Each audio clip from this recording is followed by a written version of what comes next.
It's hard for me to understand the idea of being impartial. We're human beings. We have things we like and things we don't like, and that affects the way we see things.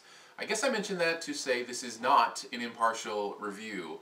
Mission Impossible 4, I was predisposed to like for many reasons. One, I like the series. Two, I like Tom Cruise, but mostly because I love anything that J.J. Abrams touches. And I love Brad Bird, who directed this movie. He directed Pixar movies, Ratatouille and The Incredibles, which I have a little bit of a fondness for. Not to mention that, but also he did Iron Giant, which is a phenomenal movie. The guy is amazing, and was so excited to see how he took to live action. If he could take the kinetic energy of The Incredibles and translate it into real people with real cameras. I read a great interview by him where he talked about how different it is to actually have a physical camera that you have to put in time and space. Because when you're doing animation, you can put the camera anywhere you want and make it do anything you want. But there are limitations when you're working in the real world. So I was excited to see how it worked. And the answer is, the very partial answer is, I guess that wouldn't be, it's not a partial answer, it's a full answer. I guess the biased answer would be, wow, it's amazing. I loved this movie so much. From the very first frame to the very last, I felt like Brad Bird was in control of the audience. The action, and there were several action set pieces, all seemed very clear, like you understood exactly what was going on, and yet at the same time it was inventive.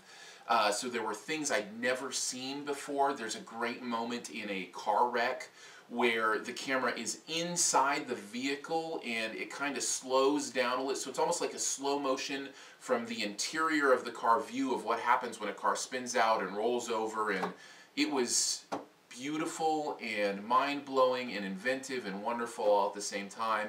The plot was engaging and a wonderful look at just, getting from point A to point B and how to deal with mistakes along the way. In fact, that was the theme of the movie. That's the thing I love. One of the things I love about Pixar directors, and Brad Bird as well, is that they understand story. And there's a real sense in this movie of a thematic element of, even though everything can go wrong, we can still function because we can get through it together. There's this idea of persevering through trial as community that just pervades this movie in a very real way. So even though it's an action flick and it's very butter, popcorn, get your Coke and put it in the seat next to you and sit back and bask in the glow of the action movie, even though it's that kind of movie, there's a real depth and dimension to it that I really enjoyed.